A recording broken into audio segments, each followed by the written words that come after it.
Bonsoir tout le monde, ravi de vous retrouver en direct encore une fois en ce mercredi 26 avril sur le plateau d'Infrarouge pour un nouveau débat d'actualité. C'est de nouveau le climat qui nous réunit ce soir, par-delà toutes les crises, par-delà le bruit des bombes. Le climat, ou plutôt l'urgence climatique, et ce qu'elle nous autorise, ou ce qu'elle autorise ou non, à faire pour accélérer la transition. On connaissait les tableaux aspergés, on connaissait les mains collées sur les routes. Voici les greens de golf labourés. Alors quelle légitimité pour ces actions qui sont menées au nom du droit à la vie, au nom de l'état de nécessité, au nom de l'urgence climatique? Et puis quelle est la réalité précisément de ce sous-jacent, cette transition climatique? Est-ce que rien ne se passe? Est-ce que c'est véritablement l'inaction? 4 invités ce soir pour un débat serré. Cécile Bessire, bonsoir. Bonsoir. Ravi de vous avoir autour de ce plateau, porte-parole de Renovate Switzerland, organisation qui fait beaucoup parler d'elle depuis un certain temps. C'est vous, au sens collectif du terme, qui vous collez les mains, notamment à Pâques, sur le tunnel du Gothard, ça fait beaucoup parler. Maxime Auclin, bonsoir. Bonsoir. Maxime Auclin, président des Verts libéraux à Neuchâtel, député suppléant au Grand Conseil, jeune aussi, climato-sensible et très sensible lui aussi, mais pas fan de la désobéissance civile, on le verra. Fernand Cuche, bonsoir. Bonsoir. Ravi de vous retrouver, vous aussi, ancien, beaucoup de choses, conseiller d'État neuchâtelois, conseiller national, président d'Unitaire. C'est pour ancien, mais toujours agriculteur, toujours poète et toujours désobéissant. Militant. Ouais.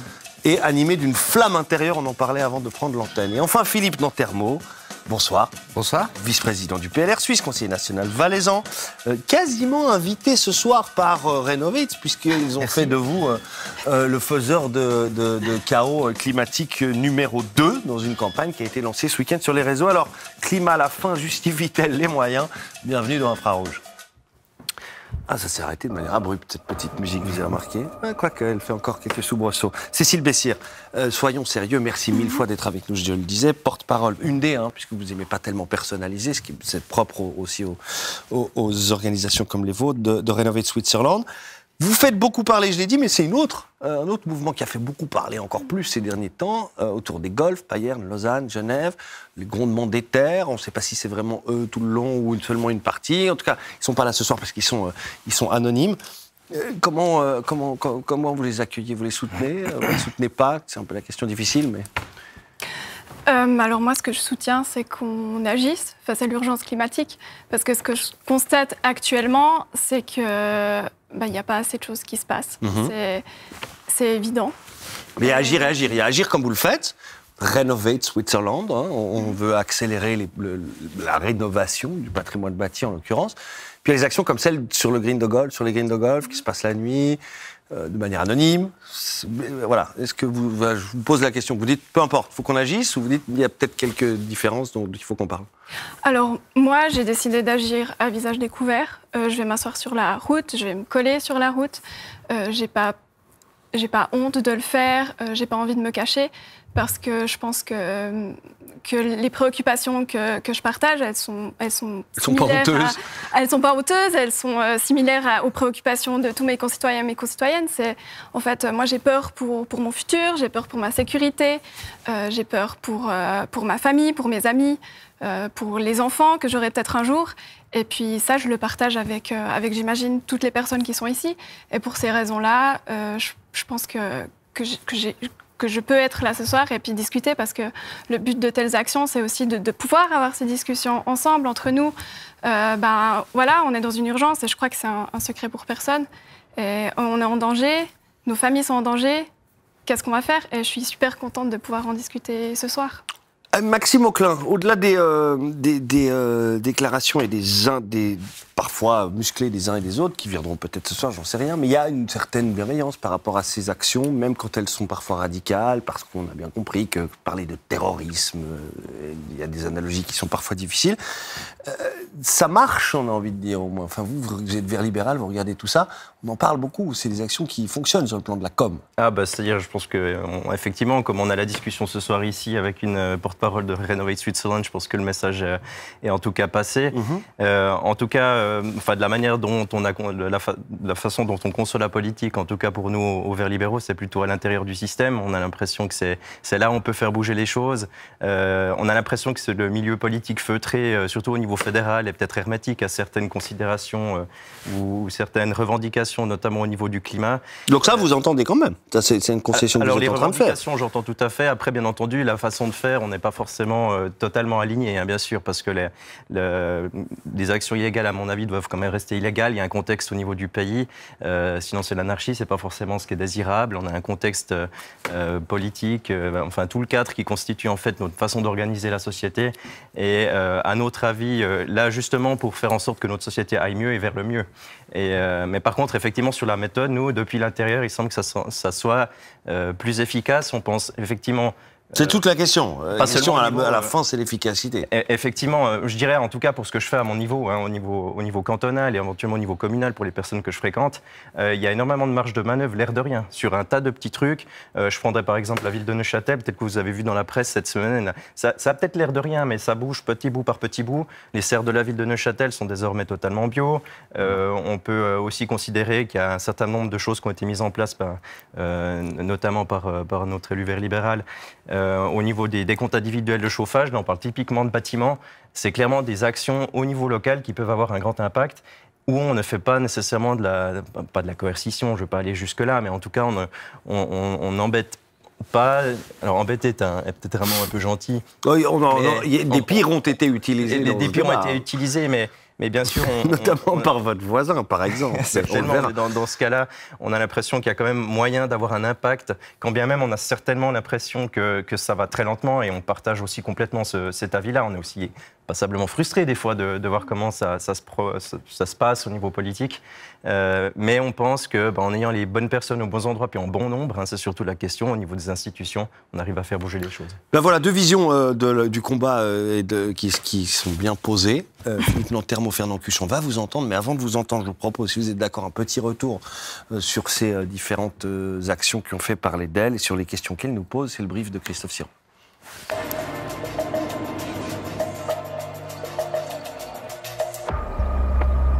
Pas une semaine sans un nouveau coup d'éclat. Golf saccagé à Vendeuvre, Lausanne, Payerne, Vuissant, 4 rien qu'en avril. Opération nocturne à l'appel des grondements des terres, des activistes qui dénoncent le gaspillage des ressources par les plus riches. Autre acte de désobéissance civile, mais au grand jour, les militants de Rénové de Switzerland au milieu des bouchons de Pâques au Gothard, main collée sur l'asphalte. Dans la foulée, Rénové affiche sur les réseaux ses bêtes noires climatiques, hauts fonctionnaires, conseiller fédéral UDC et un certain Philippe Nanterme. C'en est trop pour la droite, alors qu'à gauche on ne condamne pas explicitement, à l'image de la conseillère nationale verte Delphine Klopfenstein-Brogini sur notre antenne. Vous ne condamnez pas ces actions, ces destructions? Alors ça reste très pacifique, l'action est avant tout symbolique et ce qu'elle montre surtout au fond, c'est que le golf fait partie des sports les plus polluants au monde. Rétropédalage le lendemain dans un tweet où elle affirme s'opposer à tout acte de vandalisme. C'est bien là tout l'enjeu. Où sont les limites de l'acceptable quand la désobéissance civile prend de telles proportions? Berlin ce week-end, tentative de blocage d'un Grand Prix de Formule électrique. À Londres, le très médiatisé championnat du monde de snooker est interrompu par les mêmes auteurs qui s'en étaient pris au tournesol de Van Gogh. Le discours ne varie pas, il est urgent de réveiller les consciences, quitte à faire fi de la loi. Conséquence, des procès qui se multiplient contre ce nouveau radicalisme vert. En Suisse, les éco-activistes sont majoritairement condamnés, comme les militants de Lausanne Action Climat, d'abord acquittés au nom de l'état de nécessité, puis sanctionnés en appel pour violation de domicile après leur partie de tennis sauvage chez Crédit Suisse, jugement confirmé par le tribunal fédéral. Autre procès retentissant, celui des zadistes évacués de la colline du Mormont dans les carrières du cimentier Holcim. Risquant la prison ferme, ils y échappent tout de même en deuxième instance. On est quand même placé en tant que pseudo-criminels qui finalement sont gentils alors ça va, alors qu'on devrait être soutenus dans ce combat. Et c'est pas le cas. Et tant que les militants du climat ne se sentiront pas soutenus juridiquement ou politiquement, pas sûr qu'on échappe à de nouveaux coups d'éclat. Fernand Cuche, tout va bien? Oui. La désobéissance civile, ça vous connaît un petit peu. Vous avez mouillé le maillot, plus souvent qu'à votre tour, contre l'armée, contre le nucléaire, on en parlera peut-être. En plus, vous êtes... Coop et Migros. Pardon? Coop et Migros, voilà, vous les rajoutez vous-même. Non, mais si on fait l'inventaire, ça va être très très long. Vous êtes agriculteur en plus, je le disais, donc la terre, ça vous parle. Labourer des golfs, ça vous a jamais traversé l'esprit? Comment vous accueillez cette nouvelle action? Alors, lors de mes engagements au sein du syndicat unitaire, on a été confronté au début des années 80 au projet d'un terrain de golf, un domaine agricole au bois, aux Franches-Montagnes. Et du point de vue de l'aménagement du territoire, ils ont obtenu toutes les autorisations alors qu'on est en pleine zone agricole. Et c'est ce que j'appelle, moi, de l'aménagement du territoire par opportunisme, puisque les propriétaires qui n'exploitaient pas le domaine était exploité par la famille de la nouvelle conseillère fédérale jurassienne. Et ça m'a marqué, dans les débats, à quel point on pouvait s'éloigner de la nécessité de conserver partout, y compris chez nous, des terres productives, des terres agricoles. Mais alors, j'ai jamais eu l'idée d'aller labourer les golfs.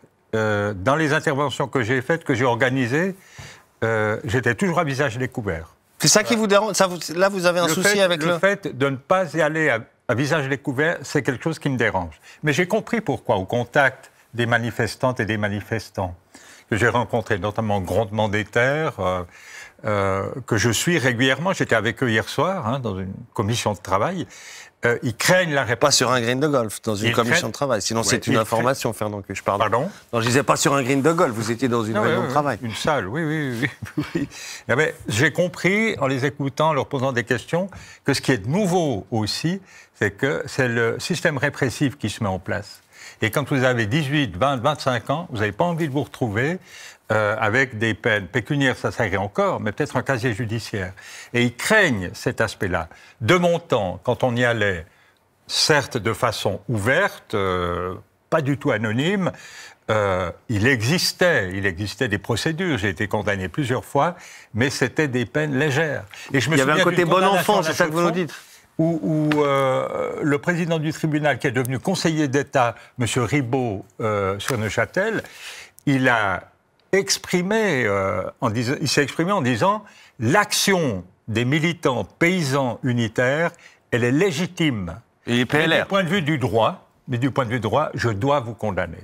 300 francs d'amende. » Et c'était intéressant que cette nuance soit faite.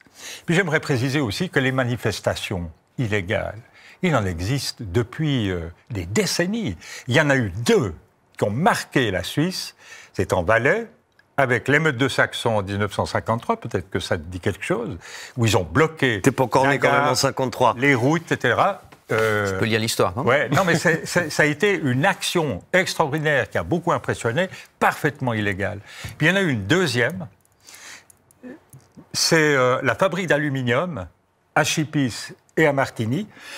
C'est une fabrication d'aluminium avec l'électrolyse, et lors de la fabrication, le fluor s'échappe et il n'y avait pas de filtre. Et pendant des années, ce fluor détruisait progressivement les vergers valaisans, notamment les abricots. La lutte, elle a duré 60, 70 ans. Il a fallu 60, 70 ans pour qu'enfin, les autorités politiques concernées, les entreprises concernées décident de poser des filtres. Je termine en disant que plus l'autorité politique ou les forces économiques tardent à prendre en main, à se responsabiliser par rapport à la détérioration de l'environnement, mais maintenant on est au niveau du climat, eh bien on crée un climat favorable à ce genre d'action plus déterminé, plus musclé. Philippe Lantermont, comment vous entendez tout ça? Ça fait beaucoup réagir quand vous venez sur ce plateau sur ces sujets-là. Vous savez, vous êtes maintenant officiellement le grand Manitou du mal en matière de climat. Finalement, quoi, peu vous chaud, climat ou pas climat, c'est illégal, point? Pas du tout, mais oui, c'est illégal. Bon, j'ai beaucoup de défauts, et parmi ceux-là, je suis avocat. Et je peux d'abord répondre à Fernand Cuche. Non, le code pénal n'a pas été renforcé. Les actes dont on parle, que Que ce soit les actes sur les golfs ou les blocages de la route, ce sont des dommages à la propriété, ce sont des séquestrations, de la contrainte, tout ça, c'est des délits qui sont punis par le code pénal, et ça date pas de 5 ans, vous étiez encore conseiller national quand c'était puni, ça date même de plusieurs décennies. Et la justice, quand elle punit les gens qui commettent des délits, elle fait simplement son travail. Premièrement, je crois qu'on n'a pas face à nous des Martin Luther King qui se battaient pour leurs propres droits, on a des délinquants. La différence qu'on fait entre l'affaire du Golfe et l'affaire de Renovate Switzerland, dans un cas, on a des gens qui ont peur de la répression, parce qu'ils savent qu'ils vont peut-être un peu plus loin que les autres et la répression sera plus forte. Ça, c'est les golfeurs, entre guillemets. Voilà, et de l'autre, moi, j'ai l'impression qu'on a face à nous des gens qui sont un peu des narcissiques de la manifestation. Ces gens, c'est Cécile Bessir, oui, à l'époque, hein. il y a 4 ans encore, on avait des centaines de milliers de jeunes dans les rues qui demandaient qu'on crée la vague verte, qui demandaient des actions qui ont été faites, on en parlera. Aujourd'hui, on a un groupuscule de personnes qui montrent son visage, qui veut être vu, qui jettent des... On voit ces visages de gens qui jettent de la sauce tomate sur les panneaux, ces gens qui... On a des photos en gros plan de ces gens qui manifestent, ils veulent être vus, ils veulent manifestement avoir leur heure de gloire, grand bien leur face, c'est leur problème, ils seront condamnés, ça fait partie du jeu. Est-ce que ça sert à quelque chose? Eh bien, la preuve par les actes, la loi sur le CO2, qu'ils disent être insuffisante, a été rejetée par le peuple, on votera au mois de juin sur une loi, j'entends personne dans ces milieux se battre aujourd'hui pour la faire accepter, et le Parlement qui sortira des urnes cet automne, si on croit les sondages, sera beaucoup moins vert que le Parlement qui a été élu il y a 4 ans. Donc ils sont en train de perdre sur toute la ligne, ils obtiennent un moment de gloire, mais ils perdent sur le fond de leur discours. Alors là, vous dites énormément de choses différentes, juste sur le côté c'est illégal, ce sont les mots, ils sont assez forts, peut-être laissez vous répondre. Donc des délinquants, c'est le délinquants narcissiques, hein, c'est ce qu'on vous dit, Cécile Bessir. Vous êtes une bande de délinquants et qui n'ont rien à voir avec un combat justifié à la Martin Luther King, nous disiez-vous, et en plus narcissiques, qui aiment bien se montrer. Je ne sais pas, ça vous inspire une réaction ou... Que dire? Moi, j'aurais pas envie d'être là ce soir. J'entends que vous avez beaucoup de choses à dire, beaucoup d'expérience politique, militante, etc. Moi, mon métier, c'est logopédiste. Moi, j'ai appris à travailler avec des enfants. Et au bout d'un moment, je me suis rendu compte que ces enfants, ils n'avaient pas de futur. Que les enfants de ma famille n'avaient pas de futur. Que je ne pourrais probablement jamais avoir des enfants, que moi, j'ai pas de futur. Et que nous tous, on n'a pas de futur, en fait. Et à partir du moment où j'ai compris ça, j'ai juste fait ce qui me semblait être le plus raisonnable à faire. Et du coup, je ne considère pas être narcissique, je suis juste là parce que personne d'autre n'est en train de le faire. Personne d'autre n'est en train de dire la vérité, de dire qu'on est dans une urgence et que nos vies sont en danger. Et c'est vraiment de ça dont on parle. Est-ce qu'on peut faire une enquête? Comment vous entendez c'est la phrase « on n'a pas de futur », elle est quand même extrêmement forte. Et puis surtout, si on n'a pas de futur, alors on ne manifeste pas. Mais elles ne veulent pas se résigner. Donc il y a un futur quand même. Vous avez 18, 20, 25 ans, les 3/4 de la vie devant vous. Moi, il me reste un 5e, si tout va bien. Mais ça change complètement la donne. Et la notion d'urgence, pour nous, un peu plus âgés, quoi que vous soyez encore jeunes, elle n'a pas la même résonance que pour des gens qui ont 15, 20 et 25 ans.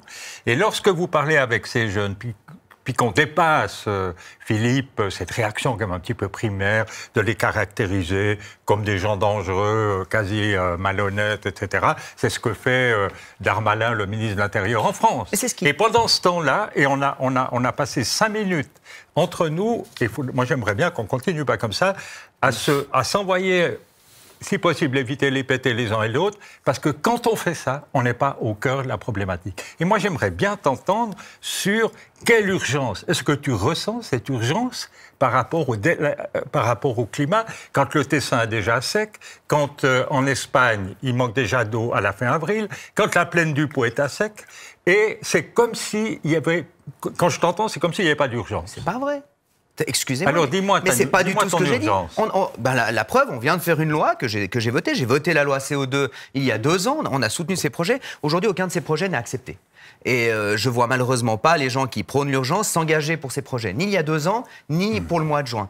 Et je pense que si on veut faire avancer les choses dans notre pays, il faut se faire élire, il faut s'engager en politique. Madame Bessir, je vous entends, vous avez raison d'avoir vos convictions, je partage pas tout ce que vous dites, je pense pas qu'il n'y a pas de futur. Je pense que le climat catastrophiste qui est véhiculé par par les mouvements que vous représentez. C'est une des questions qu'on va se poser. Voilà, mais c'est une question, mais c'est pas le débat de ce soir en soi. Mais on peut avoir deux positions différentes. Mais dans une démocratie comme la nôtre, on se présente aux élections et à la fin, que le meilleur gagne, que celui qui est le plus convaincant gagne. Peut-être que le PLR se prendra une ramassée aux élections cet automne, peut-être pas, peut-être que les Verts le feront, mais vous ne gagnerez pas. Et la preuve par les actes, ces 4 dernières années, tous ces combats-là, on fait de la pub, on fait imprimer des journaux, on crée un mouvement de colère chez les automobilistes, chez la plupart des gens. Les gens avec qui on peut discuter ne sont pas du tout contents de ce qui se passe, et le résultat, il est nul. Et j'aimerais finir quand même avec un point, parce qu'on parle souvent d'une génération qui, soi-disant, serait, de votre point de vue, je rappellerai que la génération des 18-25 ans vote majoritairement pour les partis bourgeois et que les Verts font le même score un effet que le d'optique PLR total chez les 18-25 ans. Évidemment, il y a un effet d'optique. On est dans un monde où moins on est nombreux, plus il faut faire de bruit. Maxime Auclin, il y a quelque chose qui était frappant dans la réponse de Cécile Bessir, c'est le côté un peu lost in translation. Philippe Nantermo, politicien professionnel, habité d'une ambition, d'une envie depuis toujours, qui maîtrise les règles, etc., dont venir à Infrarouge est le métier quasiment, fait partie du métier et qui porte un agenda. Et puis en face, voilà Cécile Bessir qui dit mais moi, vous savez quoi, en fait, moi j'ai même pas tellement envie d'être là. Je suis là parce que je suis logopédiste. Puis en fait, j'ai juste peur pour mon avenir. Il y a un truc qui est en train de se passer de logiciel politique qui marche plus. Là, toute évidence, j'ai l'impression que vous pourriez dire tout ce que vous avez envie de dire, ça passe pas, non? Bon, c'est-à-dire, je pense qu'il y a effectivement une déconnexion, en particulier des jeunes générations par rapport aux politiques. Ça se voit aussi dans les intentions de vote en termes de participation. Par contre, je n'aurais pas les mêmes chiffres que Philippe Nantermo sur les intentions de vote des jeunes. Moi, j'ai plutôt tendance à voir qu'ils votent un peu moins pour le PLR, puis un peu plus pour les Verts libéraux. C'est les chiffres GFS, hein. Alors, on n'a peut-être pas eu les mêmes analyses. Ceux de la SSR. Ça, c'est du détail. Mais par rapport aux problèmes de fond. Non, c'est sûr. Dans le détail. En tout cas, mais je tiens quand même à dire, en fait, je pense qu'il y a quelque chose de fondamental parce qu'il y a une différence, bien sûr, entre, comme je l'ai dit tout à l'heure, le monde feutré de la politique avec l'impression que c'est une grosse machine avec des choses qui se passent dedans, alors qu'au final, en particulier au niveau cantonal et au niveau communal, c'est des citoyens qui sont dedans, qu'on fait ça à côté du travail, et puis on s'engage pour des convictions, puis on n'en fait pas un métier. Et puis d'un autre côté, bien sûr, il y a la société civile avec des personnes qui montrent une forme de désespoir à un moment donné, ou une détresse, une très grande frustration qu'on partage, dépendant du sentiment, puis comment on se situe par rapport à son passif. Et je pense qu'en particulier pour les personnes qui font de la politique de milice, comme c'est mon cas, on a vraiment, je pense, un rôle à jouer de déjà discuter, de voir comment ça peut se passer avec ces personnes-là, au lieu de leur lancer à la tronche le code pénal, parce que c'est comme ça. Alors, il y a un cadre légal tout à fait dans le pays qui, à mon avis, est respecté. Mais sur le fond, l'angoisse existentielle de Cécile Bessir et de ses amis l'angoisse, moi, je l'entends aussi. Enfin, la majorité de la population suisse, quand même. Je suis aussi scientifique, donc j'ai lu les rapports, je les comprends. Je pense que c'est peut-être la différence avec plein de gens qui lisent le rapport mais qui ne le comprennent pas. J'ai tout à fait aussi exactement les mêmes inquiétudes. Et puis c'est pour ça que chaque fois qu'il y a une session au Grand Conseil, j'essaye de venir avec des objets, en tout cas des prises de position qui vont dans ce sens-là. Bien sûr, après, la question c'est comment on y arrive et puis comment est-ce qu'on obtient l'adhésion de tout le monde. Parce que les personnes qui se retrouvent dans les bouchons, certaines personnes n'ont pas forcément choisi d'être là. Alors on est d'accord, peut-être que les automobilistes ont une tendance à tolérer le bouchon plus que d'autres formes de désobéissance civile ou en tout cas d'enquiquinement général de la population. Mais des personnes qui sont dans les bouchons, dans leur voiture parce qu'elles doivent travailler ou payer un loyer parce que tout le monde est locataire dans ce pays puis il y a une marge de manœuvre relativement restreinte, appellent quand même à quelque chose, à mon avis, c'est que d'un côté le politique doit faire quelque chose pour que l'État se secoue aussi, je pense, pour qu'il puisse enfin faire quelque chose de sérieux. Et puis là, on n'y arrivera simplement pas si on n'a pas vraiment les gens qui décident de secouer le cocotier à un moment donné au niveau politique. Sur l'efficacité, Cécile Bessir, de ces actions, ça marche. Alors ça marche en termes de buzz, c'est sûr. Mais est-ce que ça marche là où ça doit marcher? C'est-à-dire que c'est suivi d'effets concrets? Nous, on est là. Enfin, moi, je suis là et je fais ça parce que j'ai pas d'autres moyens à ma disposition pour sonner l'alarme et dire l'urgence dans laquelle on se trouve. C'est comme être au théâtre, il y a une super pièce, on adore, on passe un bon moment, et tout d'un coup on voit que ça brûle à l'arrière du théâtre. Il faut se lever et il faut dire mais sortez de la pièce et faites quelque chose. Et c'est ce à quoi c'est l'action non violente sert, c'est sonner l'alarme, dire voilà, c'est ça la réalité, c'est ça les faits, et qu'est-ce qu'on va faire, qu'est-ce qu'on va agir. Et s'il s'agit de convaincre des non-convaincus, est-ce que vous n'avez pas l'impression, on peut se poser la question, pardon, mais quand vous êtes dans votre voiture au Gothard, peut-être électrique, est-ce que vous allez être convaincu en se disant dis donc ils ont raison, etc. Ou est-ce que vous allez dire cela, je ne veux plus jamais les voir? Mais en fait, moi, je ne suis pas là pour convaincre qui que ce soit. Je suis là pour représenter en fait qu'est-ce que nous dit la science depuis des années. J'entends, Monsieur Auclin, que vous avez lu les rapports, que vous connaissez la science et que vous êtes inquiet. Mais est-ce que vous êtes uniquement inquiet? Comment vous pouvez uniquement être inquiet et pas être totalement terrifié, ne pas être totalement en colère qu'il n'y a pas assez de choses qui sont en train de se passer? Et ça me dépasse totalement. Comment on peut uniquement être inquiet? Comment on peut être uniquement inquiet? On va y venir, parce que c'est le fond de la deuxième question de l'émission. Est-ce qu'il y a matière, est-ce qu'on peut être autre chose que paniquer? À un moment donné, on travaille à venir avec des solutions dans le système qu'on a en Suisse, qui est, à mon avis, extrêmement chanceux pour nous, en tant que citoyens. Et puis, effectivement, c'est des soirées que je vais passer peut-être à rédiger des objets ou en tout cas à préparer mes prises de position pour faire passer des choses. À Neuchâtel, on a fait passer le plan climat. À la base, c'était 2040. Le conseiller d'État qui a porté le projet pensait que c'était le meilleur plan climat du monde avec les objectifs temporels les plus ambitieux du monde. Non, on n'a pas été d'accord. Et puis, on a réussi à ramener... alors, il y a toujours la question du compromis. Bien sûr, parce qu'on n'est pas tout seul, on ne prêche pas dans le désert tout seul face à un miroir. On est obligé de convaincre un maximum, puis on a réussi à ramener cette limite à 2040. Alors, est-ce que c'est suffisant? La réponse, c'est probablement non. On fait avec les outils qu'on a, mais effectivement, c'est quand même du boulot. Et puis, une fois qu'on a la tête dans le guidon et puis qu'on se donne un objectif de venir avec des choses concrètes, avec des solutions qui obtiennent des majorités, parce que ça, il faut l'avoir. Hein. Puis, c'est pas forcément toujours le cas des positions qui peuvent venir aussi dans l'arène politique de la part de bords politiques qui sont peut-être un peu plus extrêmes que nous. On y arrive et on fait adopter des sujets. Oui, Fernand Cuche. Oui, aussi, concernant cette première partie de l'émission, la question est posée dans le petit texte, est-ce que nos institutions sont encore adaptées à la réalité telle que nous la percevons, certes différemment autour de cette table? C'est la question qui nous concerne depuis 25 minutes. Moi, je pense qu'elle a son rôle à jouer. La Constitution, les lois, la politique, toute cette organisation, moi je pense qu'elle a un rôle à jouer.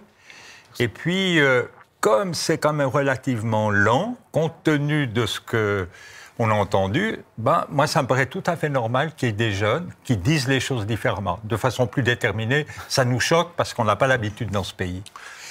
Ce qui m'inquiète, moi, parmi les politiciens et les politiciennes élus, c'est qu'on ne réussisse pas à faire une majorité rapidement pour donner un signal politique fort, pour avoir un discours politique fort. Radicaux, libéraux, UDC, le centre, les Verts, les socialistes ensemble, sur ces enjeux fondamentaux. Et c'est là que ça manque. Et je me dis, mais comment c'est possible que ça puisse aller si lentement alors que c'est si grave? Il va vous dire que ça existe, ça s'appelle la loi sur le climat. On l'a fait 3 ou 4 fois pendant cette législature. Ouais. Mais ça ne suffit pas. Et alors il faut un autre Parlement, il faut changer le Parlement. Mais rendez-vous en octobre. Mais non, on simplifie là.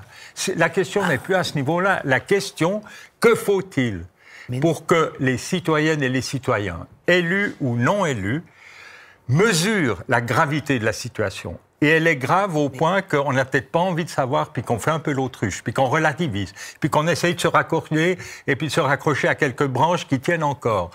C'est pas crédible. C'est typique en France, le manque de discours politique. Alors, on va parler... Votre problème, c'est la démocratie. Je regrette. Non. Oui, votre problème, c'est la démocratie. On a voté 4 fois...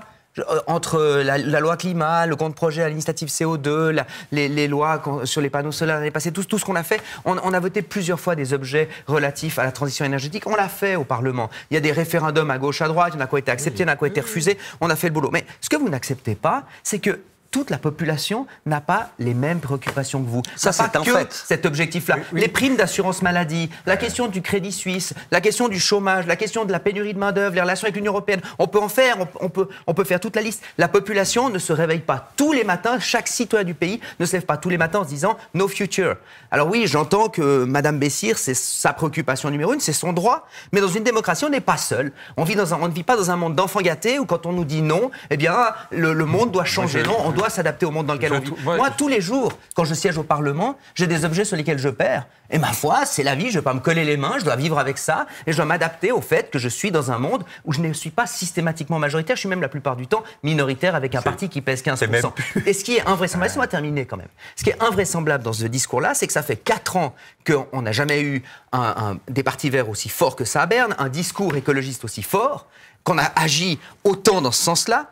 Et ça fait 4 ans qu'on a que des reproches en nous disant, vous les politiciens, vous n'en faites pas assez, vous n'allez pas dans le sens. Mais mon Dieu, faites-vous élire dans 4 ans, faites-vous élire dans 4 mois, là, au mois d'octobre, gagnez ces élections. Mais si vous les perdez, alors c'est la démocratie qu'il faut changer, c'est le système qu'il faut changer. Alors on revient sur cette question dans quelques minutes, parce qu'elle est vraiment, elle sous-tend vraiment toute la deuxième partie de l'émission. Mais juste encore un mot sur un peu de politique politicienne, pardon, sur l'efficacité de ces actions-là. Vous qui êtes vert, au sens partisan du terme, Fernand Cuche, la question divise beaucoup, elle se pose. Est-ce que les Verts vont pâtir de ces actions parce qu'elles agacent, ou est-ce qu'au contraire, ils vont gagner parce qu'à la fin, c'est eux qui vont faire la politique sous la coupole.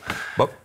C'est vrai, les forces politiques en présence, telles qu'on les a encore maintenant jusqu'aux prochaines élections, c'est l'émanation d'une partie du peuple, la partie du peuple qui va voter. Ouais. Oui, les Verts ont fait une forte progression, mais les Verts n'ont pas la majorité. Les Verts, avec les socialistes, la famille commune, ils n'ont pas la majorité. Il faut changer le peuple. Ça veut dire que sur ces enjeux fondamentaux de l'avenir de nos sociétés, de l'avenir de la planète, enfin la planète, elle se porterait mieux. Vous ne répondez pas à ma question. Vous portez un message qui est très important, mais vous ne répondez pas à ma question. On a bien compris, vous voulez que tous les partis s'y rallient. Moi, je vous pose la question politicienne idiote, de journalistes idiots. Est-ce que les Verts, en octobre, est-ce que les Verts vont pâtir ou pas pâtir de ces actions qu'ils ont de la peine à condamner? Alors, pour moi, c'est une question en détail. Alors, on sait que dans ce pays, il y a un tel équilibre que ça part un petit peu à gauche, ça part un petit peu à droite. Toutes celles et ceux qui sont élus et qui vont se représenter souhaitent être élus. Moi, je l'étais aussi quand j'étais au Conseil d'État après que ça a échoué. Alors, on sait, ça, c'est le petit jeu politique. Et on passe beaucoup de temps, les sondages aussi, c'est passer beaucoup de temps à voir, ils vont perdre, ils vont gagner, est-ce que le fait de soutenir, ils vont perdre des plumes, etc.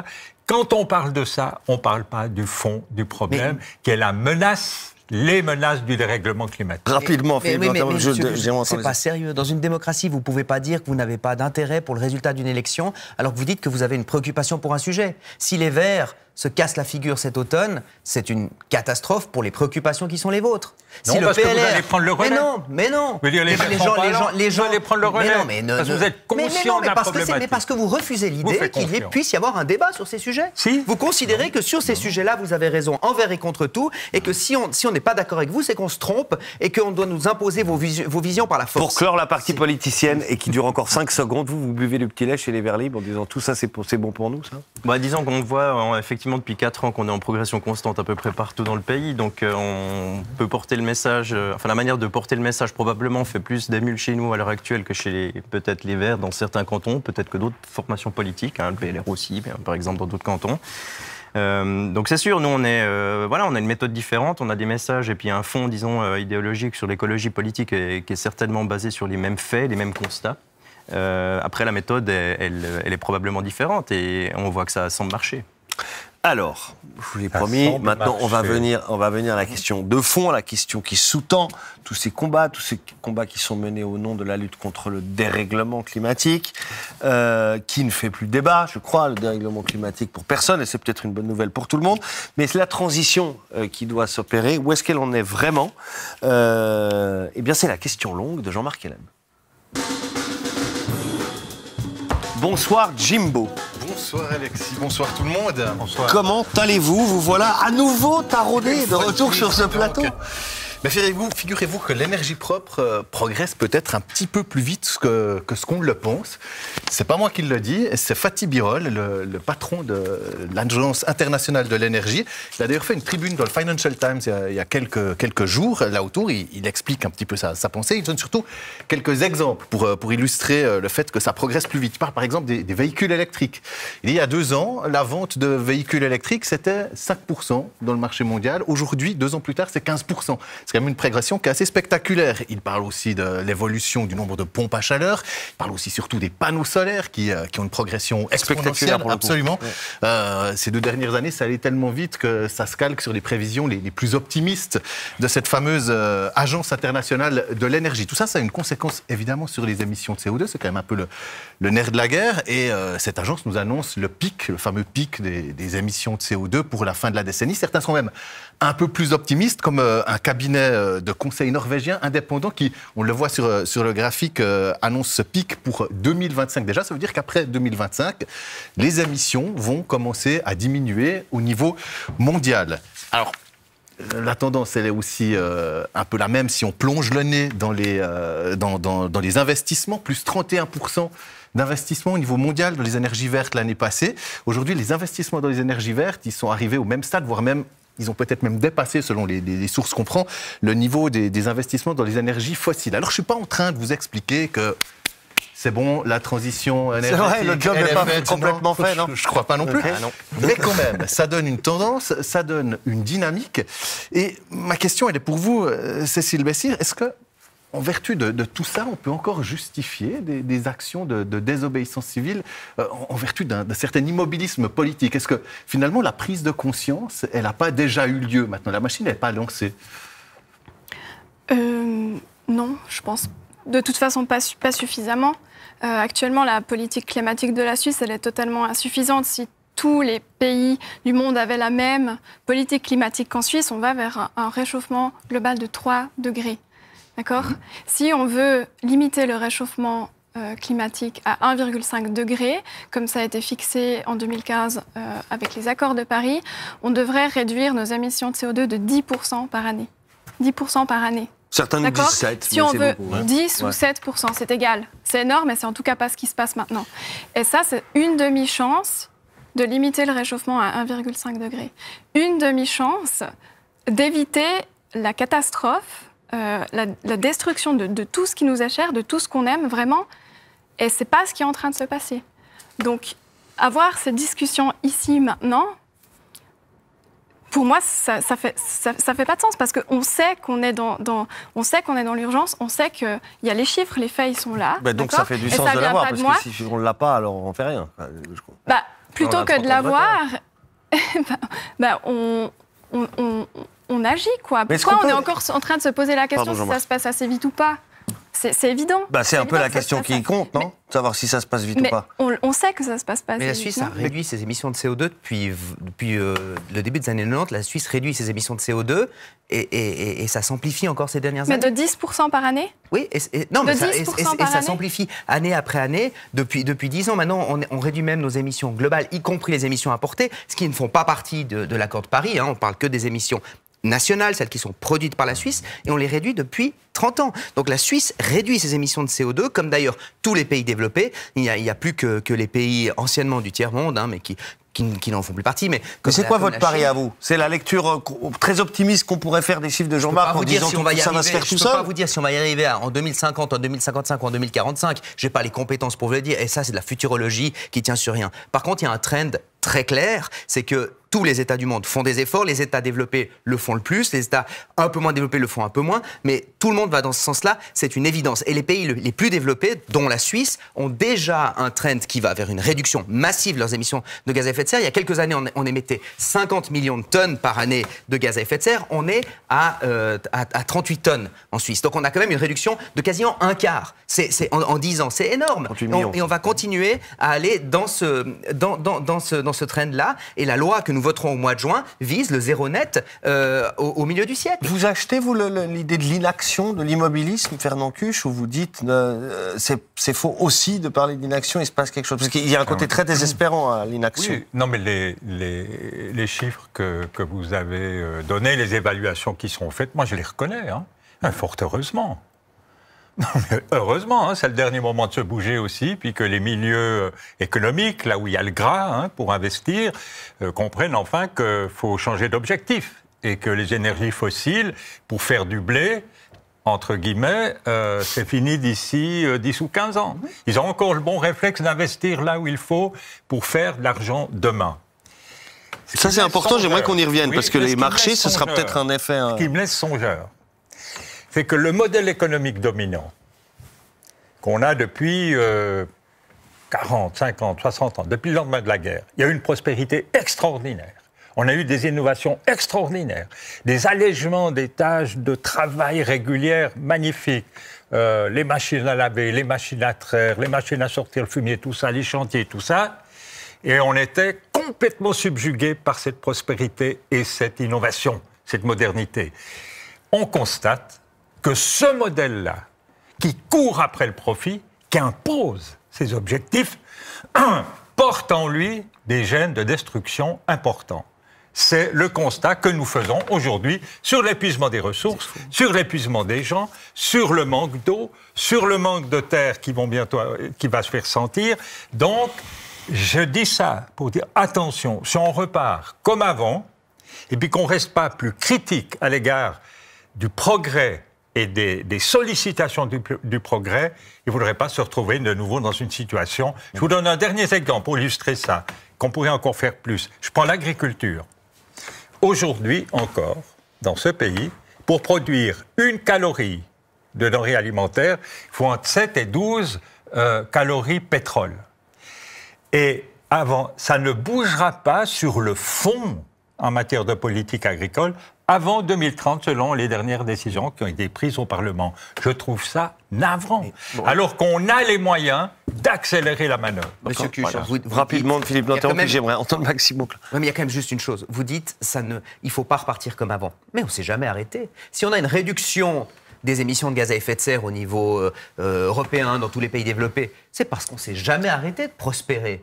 Vous faites comme si à un moment donné on avait dit stop, on regarde la montre, on regarde ce qui se passe et on verra si on redémarre avec le même système. C'est le système capitaliste que vous honnissez qui a permis cette prospérité. C'est ce système capitaliste qui a permis de réduire la pauvreté dans le monde, qui a permis de donner un accès à la nourriture à une population qui n'a jamais eu autant accès à manger dans le monde et qui surtout, ces 10 dernières années, a permis de réduire les émissions de gaz à effet de serre et qui va permettre de les réduire encore dans les 30 prochaines années. Oui. Vous, en fait, excusez-moi, il y a 30 ans, le discours que vous teniez, c'était le discours du drapeau rouge avec un marteau et une faucille. Non, aujourd'hui, j'ai jamais été.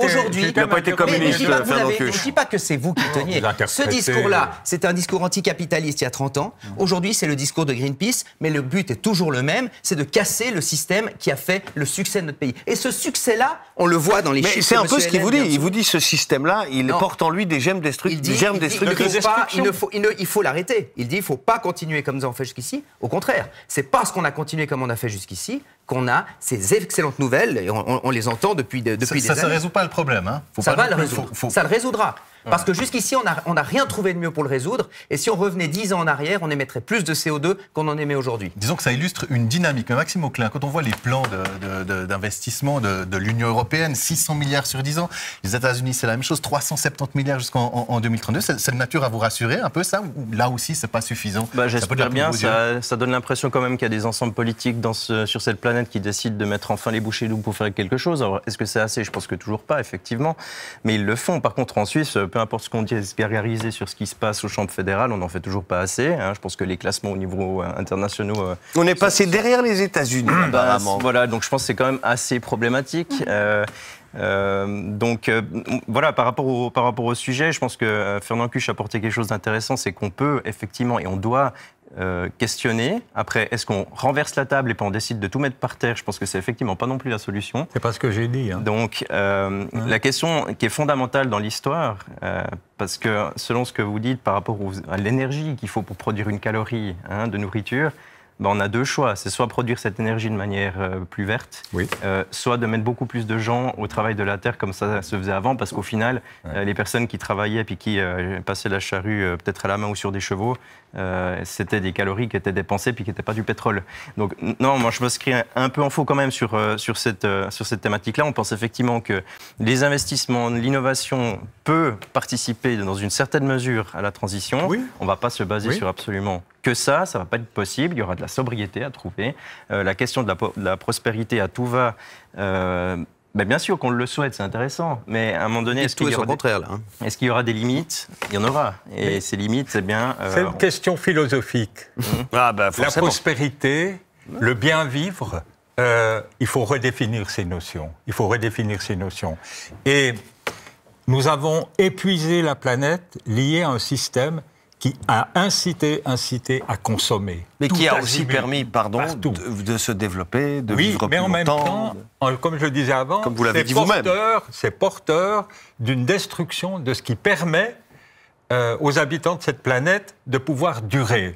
Et c'est bien cette prise de conscience aussi, grâce aux militants, grâce au mouvement de protection de l'environnement, grâce aux gens qui ont pris des risques pour dire qu'on ne pouvait pas continuer comme ça, que les milieux économiques ont suivi en disant maintenant, il faut plutôt investir dans le renouvelable. Je ne connais aucune entreprise dominante qui a pris l'initiative avec une stratégie forte, un discours économique fort pour dire qu'il faut sortir du système produire, consommer pour aller vers une prospérité contrôler, mesurer. C'est pas du communisme, c'est pas de l'anticapitalisme, c'est dire l'état de la planète fait qu'on peut pas continuer avec le même modèle économique. C'est un peu de l'anticapitalisme quand même si vous pouvez l'assumer. Addictif. Je vois pas comment, en sortant de ce modèle économique, vous arrivez à atteindre les objectifs que l'on veut atteindre aujourd'hui. C'est simplement impossible. Peut-être bien, et oui, il y a des discours, et les discours scientifiques, on doit les entendre, on les intègre dans les normes, toutes ces normes-là. Par contre, le discours que l'on entend qui nous dit il faut tout arrêter, il faut stopper là, il faut freiner la production, il faut freiner la consommation, c'est un discours qui vous empêche d'avancer. C'est un discours qui vous empêche d'aller vers ce vers quoi on tend aujourd'hui. Je vais libérer juste Jean-Marc Yalon, à moins que vous voulez finir à ma place, parce que je vous trouve particulièrement bon ce soir. Non, je vais vous retourner dans votre oreille. C'est vrai? Oui, absolument. J'allais faire un pile ou face avec vous, moi. Bon, allez, bon retour en régie. Merci Jean-Marc. Plusieurs bonnes questions ce soir. J'aimerais vous faire rebondir exactement sur ce qui vient d'être dit, Cécile Bessières. Qu'est-ce que vous pensez de ce que nous dit Philippe Nantermo? Ce que j'entends de ce que vous dites, Monsieur Nantermo, c'est que vous dites vous me désignez, vous dites vous, comme si c'était mon problème à moi, comme si c'était ma cause à moi, comme si c'était mes moyens d'action personnels à moi. Et en fait, je me reconnais pas dans ça, parce que premièrement, c'est pas mon problème. D'accord, c'est le problème de toute la population suisse, c'est le problème de la politique suisse, c'est le problème des citoyens et des citoyennes. C'est notre problème à tous et toutes. Mais ce sont vos moyens d'action, en revanche. Alors, ça, pour le coup, pour parler des moyens d'action, non, ce ne sont pas mes moyens d'action. Pas les vôtres. Alors moi, je participe à des actions non violentes, mais il y a des milliers de personnes dans l'histoire qui ont utilisé ces moyens d'action pour faire évoluer la démocratie. Et justement, je voulais rebondir sur ça aussi. Vous parlez beaucoup de démocratie. Vous dites, vous ne respectez pas la démocratie, ou vous devriez faire ça pour la démocratie. Moi, je considère que ce que je suis en train de faire, c'est mon devoir démocratique. D'accord ? J'identifie dans notre système démocratique en Suisse, j'ai beaucoup de chance de vivre en Suisse, j'identifie qu'il y a des dysfonctionnements parce qu'on n'est pas capable de prendre en main l'urgence, d'accord? Et ça, je crois qu'on est tous d'accord. Là, maintenant, non, on n'est pas d'accord. D'accord. Alors peut-être qu'on n'est pas d'accord sur ça, c'est pas grave, on n'a pas besoin d'être d'accord sur ça. Donc, vous êtes d'accord sur l'urgence, c'est peut-être important. Vous êtes d'accord sur l'urgence climatique? Pas dans le terme qui est utilisé par Renovate Switzerland, qui utilise ce terme comme si, en utilisant ce terme d'urgence... Je ne vous parle pas de l'action, je vous parle du constat. Non, je ne suis pas d'accord sur ce terme d'urgence qui consiste finalement à dire que parce qu'une problématique est admise par un groupe, elle doit être considérée comme une priorité sur toutes les autres. Et ça, non. Parce que chaque préoccupation de chaque citoyen de ce pays est une urgence pour lui.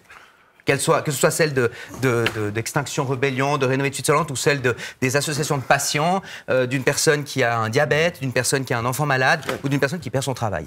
Non, mais le GIEC, ils sont assez nombreux quand ils nous parlent d'urgence. Mais évidemment, c'est leur métier. Dans leur domaine, ils considèrent que leur domaine est urgent. Ce qui me gêne dans l'urgence chez Renovate Switzerland, c'est qu'il faut tout arrêter pour ne traiter que de ce problème-là. Et qui doit prendre le pas sur tous les autres. Et ça, je ne suis pas d'accord. Un mot sur un autre levier au-delà de l'enceinte politique, parce qu'on commence à comprendre quelles sont vos lignes de fracture et là où vous pourriez vous retrouver. C'est ce dont parlait Fernand Cuche, Maxime Auclin, c'est la finance. Hein, c'est le monde merveilleux de la finance et de sa main invisible. Ces marchés qui sont tellement idiots qu'ils s'emballent dans un sens ou dans l'autre. Il y a une petite musique qu'on entend beaucoup, on en a déjà parlé il y a longtemps sur ce plateau, c'était porté par un grand gourou de la finance internationale, ça s'appelait Jeremy Grantham, qui nous disait attention, sortez des valeurs carbonées tout votre argent parce qu'il y a une bulle carbone qui va exploser, ces valeurs, s'il y a trop de carbone dedans, elles vont devenir toxiques, vous allez perdre votre argent, donc pas pour sauver la planète, mais pour sauver votre argent, investissez dans le durable. C'est évidemment un peu rageant quand on est passé sa vie à militer d'imaginer que le marché puisse faire le job à votre place, mais est-ce qu'on peut y croire un petit peu quand même à cet effet exponentiel? Parce que ça va très vite quand le marché se retourne. Bon, il y a une cause, un contexte et puis un cadre. Hein. Donc pour la cause, c'est qu'on se rend compte gentiment effectivement qu'on va manquer de pétrole. Donc partant de ce constat, si on n'est pas prêt, puis si on n'anticipe pas quand on est à ces niveaux-là de responsabilité, en tout cas de projet, ben on prend les devants. Donc, ça, anticiper, ça fait partie des choses. Il y a un cadre. Et le cadre, en l'occurrence, c'est qu'on n'est pas du tout sur la bonne voie, effectivement, parce qu'on a toujours tendance à subventionner directement ou indirectement les énergies fossiles. Et tant qu'on n'aura pas arrêté ce genre de fonctionnement, il ne va rien se passer de fondamentalement brusque, ou en tout cas suffisamment rapide pour que ça bouge dans le sens qu'on veut. Vous avez peut-être lu Pierre Veillat dans le Matin Dimanche, je crois, qui faisait une lecture très optimiste de ces indicateurs positifs et qui prenait l'exemple de transitions importantes dans la mobilité. Par exemple, il a dit c'est au moment où la demande pour les chevaux, pour les voitures hippomobiles était la plus élevée de l'histoire que précisément elle s'est écroulée en quelques années parce que la voiture est arrivée. C'est un peu l'idée que tout à coup les choses peuvent aller non seulement plus vite qu'on l'imagine, mais plus vite de manière exponentielle. Bon, on était dans un changement de paradigme aussi. On passait d'un cheval à plusieurs chevaux, donc ça c'était déjà la différence. Si vous me passez l'expression. Là, en l'occurrence, entre une voiture à moteur essence et une voiture électrique, on ne va pas changer de paradigme du tout. Je pense que le problème, c'est effectivement que... alors, en l'occurrence, la voiture électrique, elle permet de répondre à une problématique, c'est d'utiliser l'énergie mieux. Non, mais la voiture électrique, elle est panneaux solaires, elle est l'éolien. En parlant de ça, on ne parle pas vraiment du fond, c'est-à-dire est-ce qu'on a autant besoin de voitures? C'est un autre débat, hein, je dirais. On est plutôt, en particulier, je dirais, en ville, là où on peut se le permettre, en faveur d'en avoir un peu moins. Mais de manière générale, on va pas... Effectivement, la techno, les investissements, tout ça, ça fait partie du tout qui permettent de faire avancer les choses. Donc je rejoins dans une certaine mesure ce que M. Nantermo disait. C'est avec l'économie qu'on va devoir réussir à le faire. Et puis pas sans. Malheureusement, on est dans ce fonctionnement-là. Fernand Cuche, vous et votre flamme de désobéissance civile, même vous dites il se passe quelque chose dans la finance et les types sont en train de comprendre quelque chose. Oui, mais j'entends, on ne peut que s'en réjouir. La situation dans laquelle nous sommes, alors il y a des perceptions relatives à notre sensibilité concernant l'urgence, bien sûr, c'est pas un problème en soi, on est différents, on constate la différence. Mais quand on parle des énergies renouvelables, on parle d'un aspect, d'un tout où ça boite un peu partout. Hein.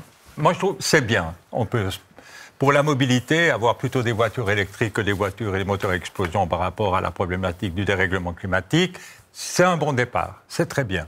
Puis on peut pousser ça plus loin, je ne sais pas, les avions, mais il faudrait aussi prendre moins l'avion.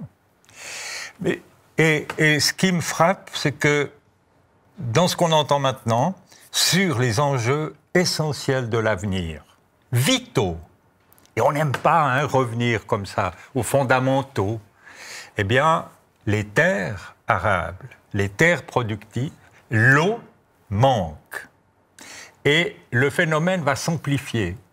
Ce que j'ai essayé de dire avant, vous pouvez avoir la performance la plus élevée pour des énergies renouvelables, mais s'il n'y a plus les terres fertiles en suffisance pour nourrir une population qui augmente et qu'on va manquer d'eau, on aura raté une réflexion fondamentale sur des valeurs de société qui doivent nous guider vers l'avenir. C'est ça le discours de fond. La question que j'aimerais vous poser avant le débriefing, c'est sur le narratif.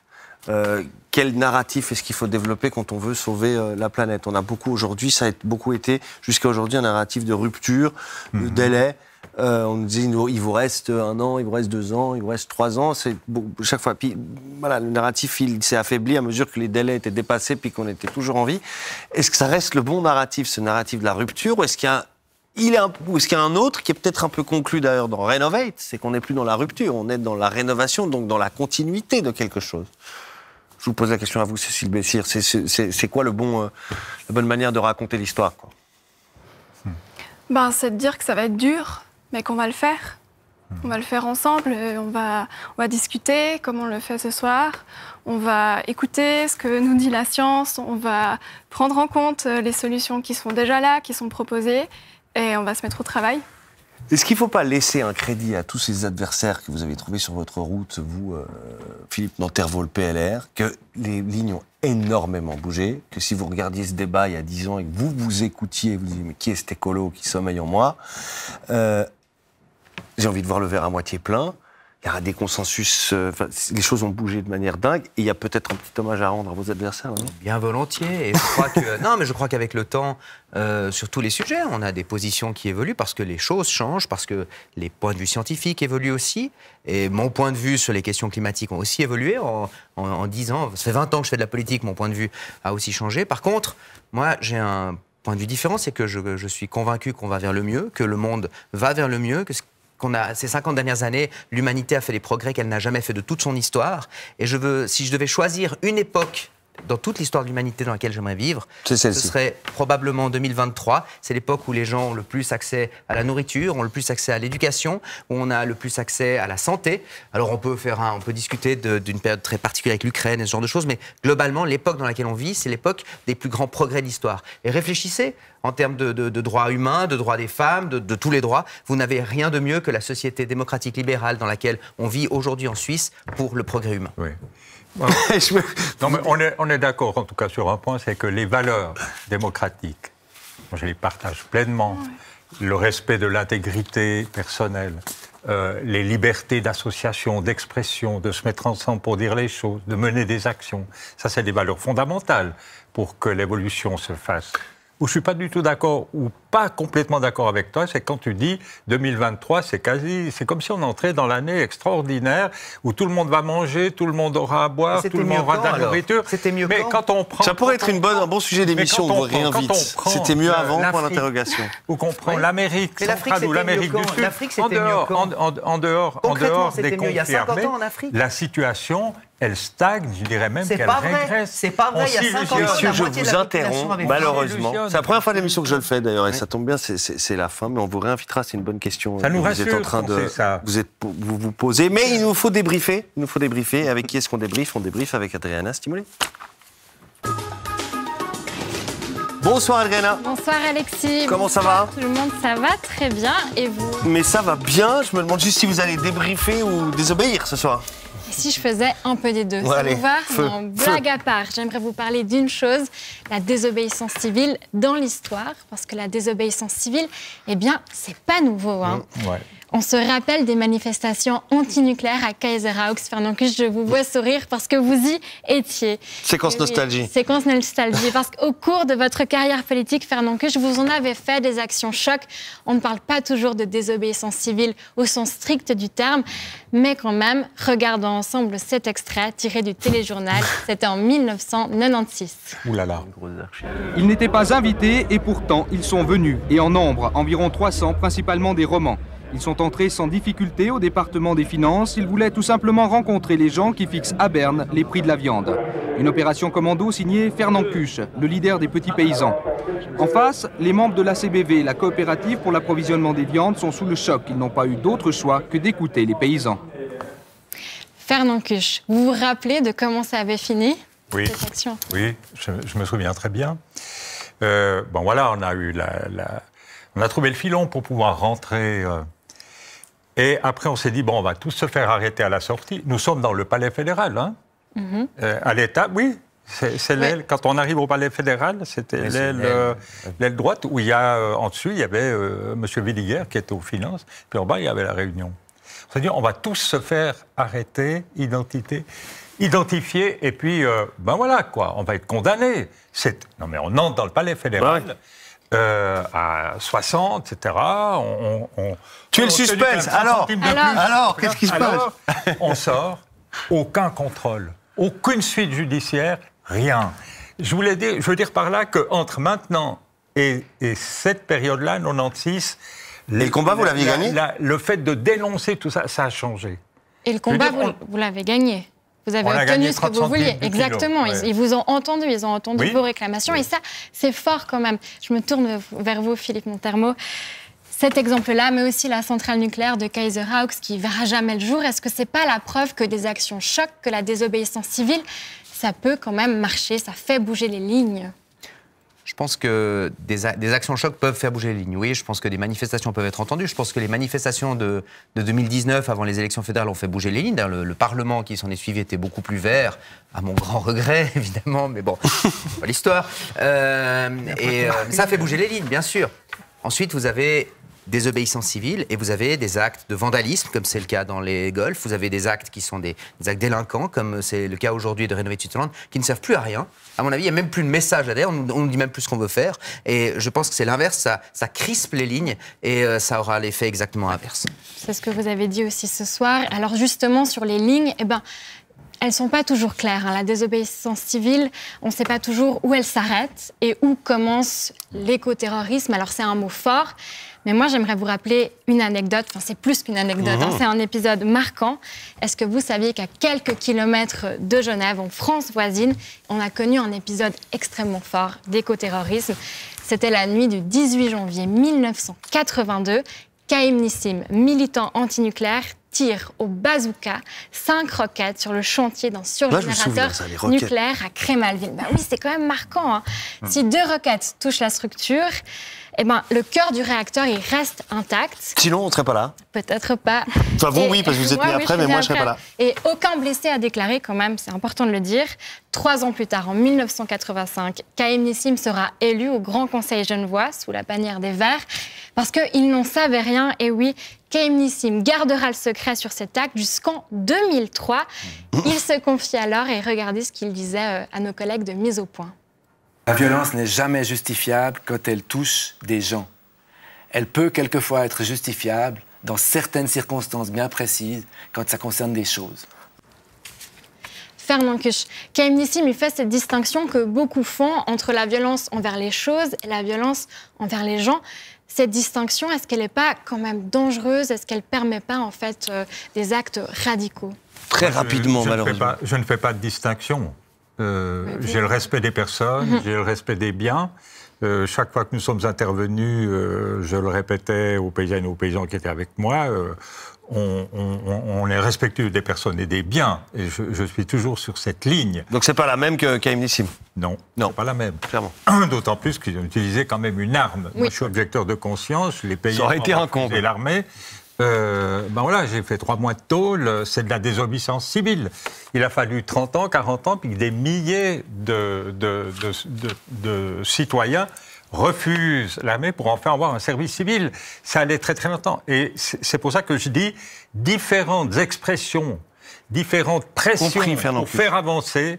Voilà, il y a des exemples probants, on vient de les voir. Un dernier point, très rapidement, Adriana. Un dernier point, très rapidement. Je ne résiste pas à vous rappeler une anecdote qui est apparue dans nos journaux. C'était en février 2023, mais ça a eu lieu en novembre 2022.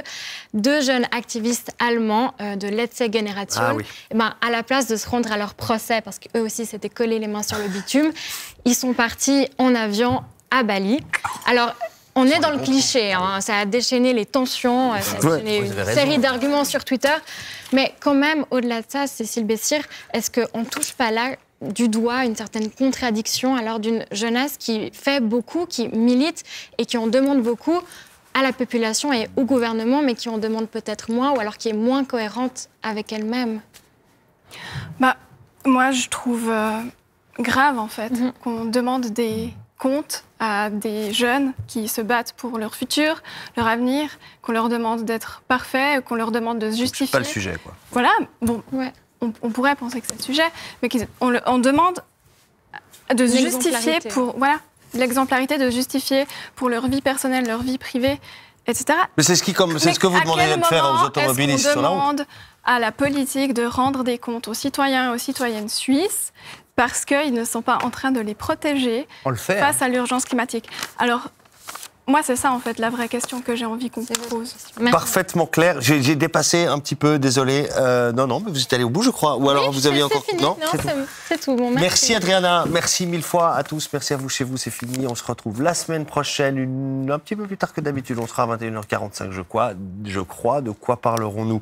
Je ne sais pas. C'est loin. Une semaine. On verra bien. Tout de suite, les docs. Doc à la une, pour être plus précis.